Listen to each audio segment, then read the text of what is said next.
Perhaps you've seen it. Maybe in a dream. A murky, forgotten land.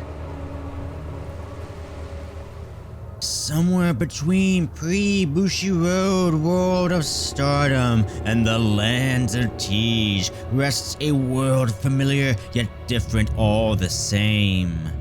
The ActWres girls. In the world of the Act Ring, a world of mysterious origins and interesting characters, a world of peace and harmony. The Act Ring exists in a universe all of its own, separate from the lore of any outside gods seeking to influence and taketh the Act Ring.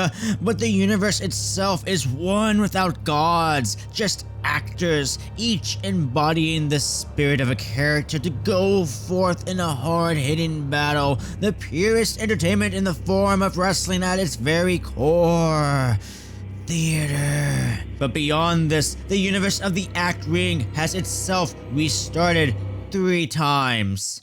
For some brave soul refused the link to fire and instead used the soul of pre-2018 stardom infused with the wonderful fun of Tej with the theme of the Act Ring's own philosophy harken back to the JD Star to become this painter, painting the unkindled new world, a world cold and dark. In this new hub, we find a universe of its own rules, where characters and their lore exist solely here. ActWres Girls is a whole lot of fun, with bright and positive characters, but like all good and peaceful realms, a blight soon envelops over the world. Maru, a veteran from a prior world similar to the Act Ring, took the Serpent's Path and attempted the first sin of the brand new cycle of their world and tried to unmask the Wild Bunny. This was the Elden Ring's shattering moment. Everything changed after, with Disparity introduced to the world. That very same night featured the return of Act, forming a new unit called Beasts Rebellion, and corrupting members along the way. While Wild Bunny and Act are not the same person, it is speculated that they are, and through Maru's attempted unmasking, she may have accidentally awoken Pandora's box. And Maru would start a unit as well, forever changing the landscape of the Act Ring. Wrestlers split into units, lines are drawn, battle commences. Let the emotions loose, the ActWres Girls! I highly recommend it. Link to their app in the description because they just restarted the whole company again. It does feel like a perfect time to just jump in. Just start from step 1 and move yourself all the way up now. Plenty of new wrestlers just starting out. It feels like a genuine beginning to something. A brand new series set in the world of wrestling. They have Act, a ninja named Mari, who is so cool, like so cool. Look at that big ass Sephiroth sword. What a dope woman. There's also a squirrel, a calico cat, a magician who goes like...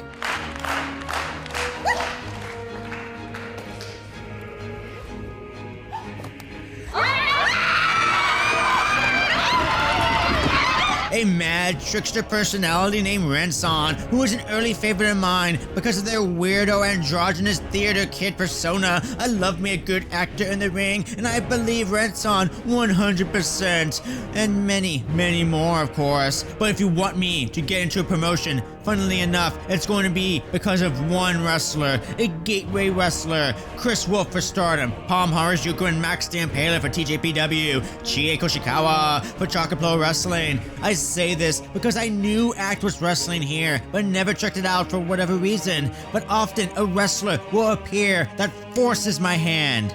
Today is about that wrestler. Someone who is nowhere close to being anywhere near the top, but she certainly believes she can be there. Her nickname describing her perfectly. Heartful. This is Asako Miya. Asako Miya.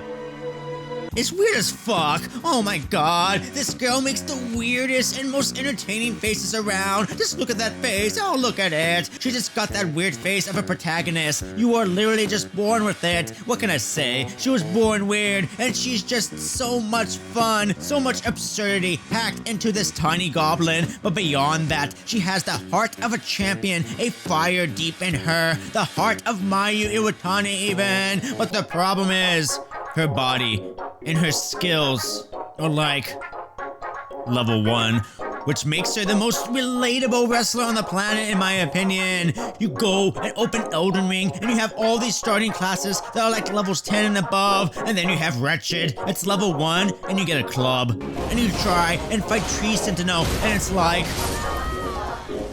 That was my build. That was my first Elden Ring build, by the way. Asako Miya didn't choose to be wretched. She just is, and hasn't quite found a way to collect more souls to level up either. She's maidenless right now because she is barely 14 matches in, but even the other girls are improving faster. Why? The heart is there to fight, but the skills just don't match, which makes no sense. Asako Miya is in possession of the deadliest elbow in the history of wrestling, the Sane Elbow. Oh my god. Now what I find interesting beyond just the pure entertainment I get from Asako is that this is a promotion with, again, a cat, a bunny, a ninja, a squirrel. This girl is named Lufa. This one is named Alan. Asako is just all heart, but beyond that, she's a non-threat, constantly laughed at by her opponents even, absolute fodder. And perhaps this is just me, but I see an identity crisis happening all within her, and it's also the most relatable and classic story you have.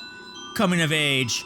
She's still so new and still finding her way in the world that she can't seem to trust herself, but she can certainly emulate others. So she pulls directly from the pirate queen Kairi. Doing her elbow in this ridiculous way is very reminiscent to us as children not wanting to get hurt doing big top rope moves. It's not that Asako doesn't want to get hurt, even though she avoids it in funny ways. No, this feels like she legit thinks she's gonna do the moves, she's gonna land it big time, only for her body to nope out halfway. She's so ridiculous is what she is, and that makes her likable and delusional. She copied Kairi for a couple shows, but it became clear pretty quick that the Sane Elbow wasn't hurting the opponents. I wonder why. So Asako's solution: become the Great Muta, of course. I mean, that's obvious, people. Losing in life, become the Great Muta. Equipped with the Mist. Oh, the Mist. As Muta, Asako has all the confidence to be a phenomenal wrestler, taking control of the entrances and being in charge, so long as she doesn't have to be herself. But the thing is, she is herself, still not taken seriously, despite delivering a picture-perfect Muta moonsault. I mean, look at that picture-perfect moonsault. Beautiful. Best moonsault ever. Or even the Shining Wizard. Oh, no. Oh, you tried. You tried. Because despite the absurd acceptance of this promotion, they are not that delusional. Asako is weak, and they treat her as such. Despite her heart, despite her finishing move having the same impact as my cat, Asako will not surrender easily. But again, there's only so much you can do at level 1. She knows her moves are not gonna do anything, but she's gotta believe that they will someday. That's the heart that fills her inside, that drive to continue forward. All Asako needs is to believe in herself and truly find herself in wrestling, so she's not copying Kairi or copying Muta to no avail, or whoever she decides to emulate. Just look at Ren-san. Ren-san, with only 20 matches in their belt, is so filled with confidence, so much character, so much authenticity, all just by being Ren-san. Not that Asako is not just being authentically herself, but what I see is a girl with all the confidence in the world, all the heart that she can be on top of AWG. and may even believe she can be there right this very moment, her eagerness right in the forefront, but perhaps doesn't quite know who she is. Like many young people, Asako has to find herself first before she can conquer the world. Like everyone, she imitates her heroes, but that only gets you so far because the things that work for your heroes won't always work for you. You gotta find what works just for you. And if you keep up with AWG right now, perhaps you too could witness the moment when Asako Miya finally realizes this and levels up. Thank you for watching. Everything I do is always just mere interpretations, but AWG more so since there are no subs at all. Asako is a great character in wrestling and the first wrestler I've seen every single available match of their in-ring career. I mean, she only has 14, but I can't say I have ever done that with any wrestler either, so watching her grow in her career is going to have an extra bit of satisfaction and emotion to it.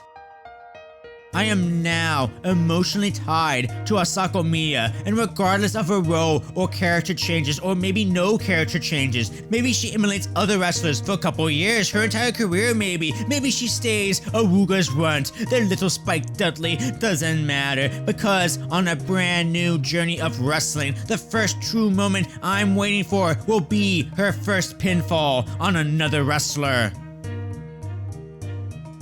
This is something only wrestling can offer. TV shows and movies and even books cannot offer this. That's why it's not just entertainment, it's art.